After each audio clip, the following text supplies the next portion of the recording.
പ്രിയരെ, തറയിൽ മെത്രാൻ തോൽപ്പിക്കാൻ ശ്രമിക്കുന്നത് ആരെയാണ്? മാർപ്പാപ്പയുടെ നിര്യാണത്തെയും അതിനെ തുടർന്നുള്ള ആദരാഞ്ജലികൾ അർപ്പിക്കുന്നതിനെയും കുറിച്ച് വളരെ പരിഹാസ്യമായ രീതിയിലുള്ള ഒരു ഫേസ്ബുക്ക് കുറിപ്പുമായി തറയിൽ മെത്രാൻ ഇന്നലെ രംഗത്ത് വന്നു. മാർപ്പാപ്പയെ അനുസരിച്ചിരുന്നെങ്കിൽ എന്നാണ് ഫേസ്ബുക്ക് പോസ്റ്റിന്റെ തലക്കെട്ട്. ഉള്ളടക്കത്തെക്കാൾ ഉപരിയായി ആ പോസ്റ്റിന്റെ ഉദ്ദേശവും സമയവുമാണ് ഇപ്പോൾ ചർച്ചയാവുന്നത്. യഥാർത്ഥത്തിൽ തറയിൽ മെത്രാൻ വെല്ലുവിളിക്കുന്നത് മേജർ ആർച്ച് ബിഷപ്പിന്റെ നെഞ്ചത്തേക്കാണ്. മെത്രാപ്പോലിത്തൻ വികാരി പാംബ്ലാനി മെത്രാനാണ് ലക്ഷ്യം. അടുത്തത് ഫേസ്ബുക്ക് പോസ്റ്റ് പുറത്തുവിട്ട സമയമാണ്. ഇന്ന് എറണാകുളം ടൗൺ ഹാളിൽ വിശ്വവന്ധ്യന് സ്നേഹപ്രണാമം എന്ന തലക്കെട്ടിൽ ഫ്രാൻസിസ് പാപ്പയ്ക്ക് ആദരാഞ്ജലികൾ അർപ്പിച്ച് കേരളത്തിന്റെ പൊതുസമൂഹം ഒന്നിക്കുകയാണ്. സത്യദീപം നേതൃത്വം നൽകുന്ന ആ പരിപാടിയുടെ സംഘാടകർ എറണാകുളത്തെ വൈദികരും വിശ്വാസികളുമാണ്. അതറിഞ്ഞുള്ള ചൊറിച്ചിലാണ്. അതൊരു അസുഖമാണ്, മാറിക്കോളും. എറണാകുളം അങ്കമാലി അതിരൂപതയിൽ നടക്കുന്ന സമാധാന ശ്രമങ്ങളെ അട്ടിമറിക്കണം എന്ന നിഗൂഢ ലക്ഷ്യം അതിൻ്റെ പിന്നിലുണ്ട്. എന്തായാലും ചങ്ങനാശ്ശേരിക്കാർക്ക് മാർപ്പാപ്പയോട് സ്നേഹമുണ്ട് എന്ന് സഭാ ചരിത്രമറിയുന്ന ആരും പറയുമെന്ന് തോന്നുന്നില്ല.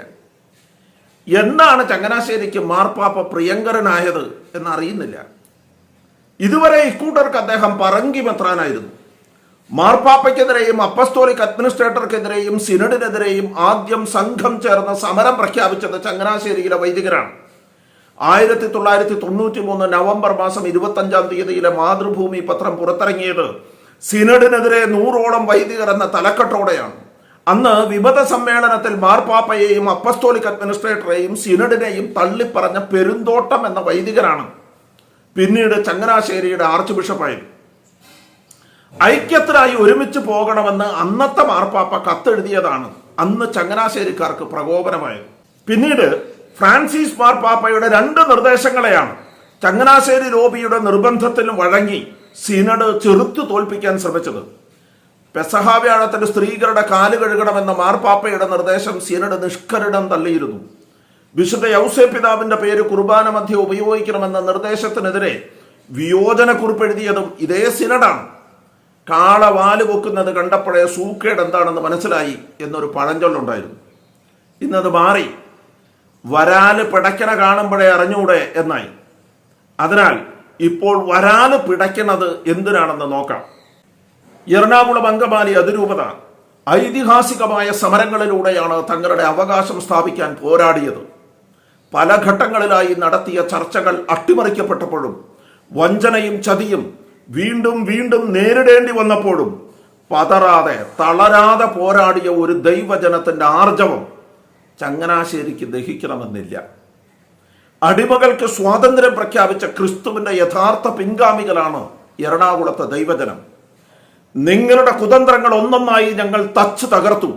സിനഡ് തീരുമാനത്തിലെ കള്ളക്കളികൾ, മാർപ്പാപ്പയെ നിങ്ങൾ തെറ്റിദ്ധരിപ്പിച്ചത്, പച്ചക്കള്ളം പറഞ്ഞ് നിങ്ങൾ മാർപ്പാപ്പയ്ക്ക് എഴുതിയ കത്തുകൾ, കരിയിൽ പിതാവിന് മാർപ്പാപ്പ നൽകിയ ഡിസ്പെൻസേഷൻ അധികാരങ്ങൾ നിങ്ങൾ പിൻവലിപ്പിച്ചത്, ഏറ്റവും ഒടുവിൽ സമവായത്തിന് തയ്യാറായ പേപ്പർ ഡെലിഗേറ്റ് സിറിൽ വാസിലിനെ നിങ്ങൾ വിലക്കിയത്, അങ്ങനെ എല്ലാം ഞങ്ങൾ പൊളിച്ചടുക്കി.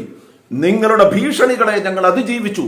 നിങ്ങൾ കൊണ്ടുവന്ന ഉരുക്ക് മെത്രാൻ എറണാകുളത്ത് വന്ന് ഉരുകിപ്പോയി. നിങ്ങൾ കൊണ്ടുവന്ന പുത്തൂർ മെത്രാന്റെ ദുഷ്ടത നിറഞ്ഞ കുതന്ത്രങ്ങളെ ഞങ്ങൾ നിലംപരിശാക്കി. സത്യം കൊണ്ട് അരമുറുക്കി നീതിയുടെ കവചം ധരിച്ച് ഞങ്ങൾ ഉറച്ചു നിന്നു.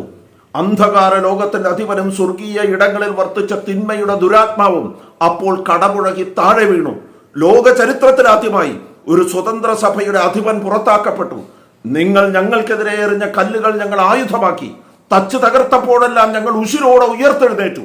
പോലീസും പട്ടാളവുമായി നിങ്ങൾ ഉറഞ്ഞു തുള്ളിയപ്പോ നെഞ്ചൂക്കും സത്യത്തിന്റെ ബലവുമായി ഉരുക്കുപോലെ ഞങ്ങൾ ഉറച്ചു നിന്നു. അകൃത്യങ്ങൾക്കെതിരെ രോഷം പൂണ്ട് അസഹിഷ്ണുവായ ഒരു ജനതയെ കുറിച്ച് ഇടിനാദം വിളംബരം ചെയ്തു. ആ വിളംബരം അങ്ങ് വത്തിക്കാനിലെത്തി. ആരും തുണയില്ലാതിരുന്ന ദൈവജനത്തിന് തുണയായി ദൈവം തന്റെ പ്രതിനിധിയെ ഏർപ്പാടാക്കി.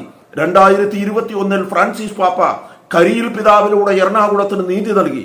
എന്നാൽ മാർപ്പാപ്പയ്ക്കെതിരെ സിനഡ് നിലപാടെടുത്തു. മാർപ്പാപ്പയുടെ തീരുമാനം സിനഡ് ദുർബലപ്പെടുത്തി. ഏറ്റവും ഒടുവിൽ 2024 എന്ത് വിട്ടുവീഴ്ച ചെയ്തും എറണാകുളത്തെ ചേർത്ത് നിർത്തണമെന്ന് ഫ്രാൻസിസ് മാർപ്പാപ്പ തന്നെ മെത്രാന്മാരോട് പറഞ്ഞു. ഇക്കാര്യം വെളിപ്പെടുത്തിയത് മെത്രാപ്പോലിത്തൻ വികാരി പാംബ്ലാനി മെത്രാനാണ്. അപ്പസ്തോലിക് അഡ്മിനിസ്ട്രേറ്റർ എന്ന സംവിധാനം തന്നെ മാർപ്പാപ്പ പിൻവലിച്ചു. നോക്കൂ, കുർബാന പ്രശ്നത്തിന്റെ ആദ്യപാദത്തിലും ഇപ്പോഴിത് അന്ത്യപാദത്തിലും ഫ്രാൻസിസ് മാർപ്പാപ്പ എറണാകുളത്തെ ദൈവജനത്തിനൊപ്പമായിരുന്നു. ഫ്രാൻസിസ് പാപ്പ തന്നെയാണ് എറണാകുളത്തിന് വേണ്ടി വത്തിക്കാനിൽ അഡ്വക്കേറ്റ് ചെയ്തത്. തറയിൽ മെത്രാനെ, നീതി തേടിയ ജനത്തിനൊപ്പം ഫ്രാൻസിസ് പാപ്പ നിലപാടെടുത്തു എന്നറിയുമ്പോൾ താങ്കൾക്ക് ചൊറിയും. താങ്കൾ വെറും ശിശുവല്ലേ, ആർച്ച് ബിഷപ്പുമാരിൽ ഏറ്റവും ജൂനിയർ. അധികം പിടയ്ക്കണ്ട, അവിടെ നിൽക്ക്. നന്ദി.